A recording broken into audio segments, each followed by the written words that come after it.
In Greek mythology, the Minotaur was a fabulous creature, half human and half bull. The word Minotaur comes from the Greek translation of the phrase Minos' bull. This creature was also known by the name Asterius or Asterion, which were also used for the stepfather of the Cretan king Minos.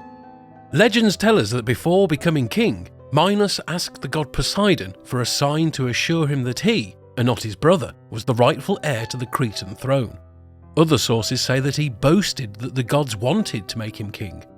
Poseidon agreed and sent him an exceptionally beautiful white bull on the condition that Minos would sacrifice the animal in honour of the god.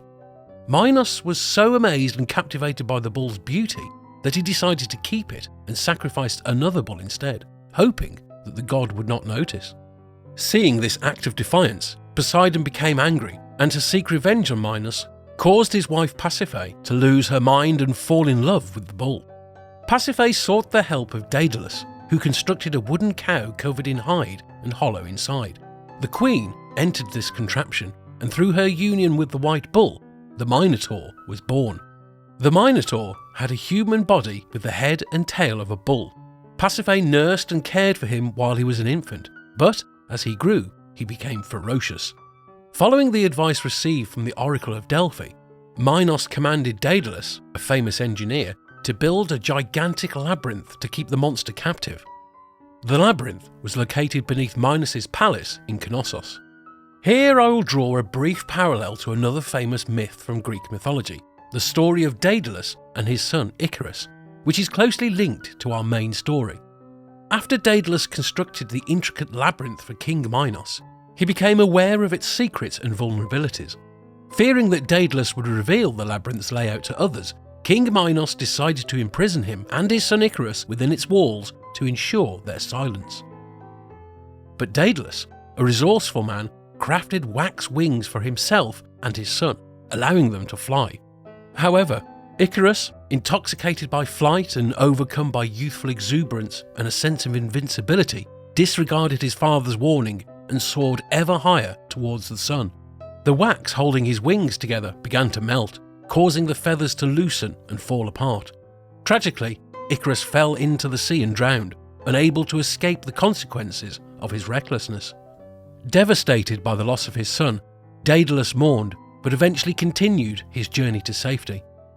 The story of Daedalus and Icarus serves as a cautionary tale, highlighting the perils and hubris and the consequences of disregarding warnings. It also exemplifies the power of human ingenuity and determination to overcome seemingly insurmountable obstacles, as seen in Daedalus' ingenious escape from the labyrinth and his subsequent contributions to society. Meanwhile, in our main story, Androgeus, Minos' son, was killed by the Athenians, who were jealous of his victories in the Panathenaic Games. Others say that he was killed by Poseidon's white bull in Marathon, an action planned by Aegeus, the king of Athens. To seek revenge, Minos declared war on Athens and achieved a resounding victory. As tribute, Minos demanded every 9 years, or every year according to some versions, 7 young Athenian men and 7 maidens to be thrown into the labyrinth and left to be killed and devoured by the Minotaur. The Athenians lived in constant fear and despair, knowing that their children would be sacrificed to the terrifying creature. When the time of the 3rd sacrifice arrived, Theseus, the son of Aegeus, volunteered to kill the monster, determined to end the gruesome tradition and save his people. Theseus embarked on a perilous journey to Crete. Upon his arrival, he caught the attention of Princess Ariadne, Minos' daughter. Deeply smitten by Theseus, she decided to aid him in his quest. Ariadne provided Theseus with a magical ball of thread, which he could use to find his way back through the winding paths of the labyrinth.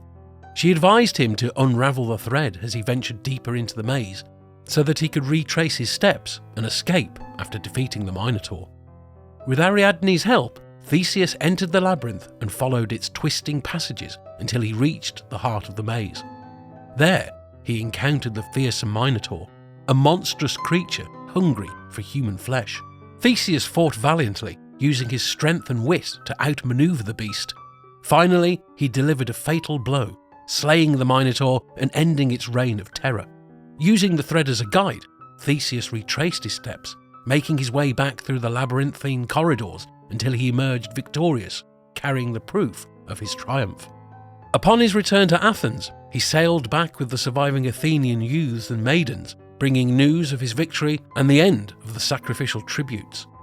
Theseus's heroic feat against the Minotaur remains a legendary tale of bravery and triumph over monstrous adversity, symbolising the triumph of humanity's indomitable spirit over darkness and tyranny.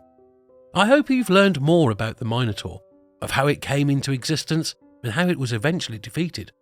If so, I fulfilled my duty for this week. I hope you enjoyed today's episode of Mythos the Historian, and if you liked it, please give it a thumbs up and subscribe.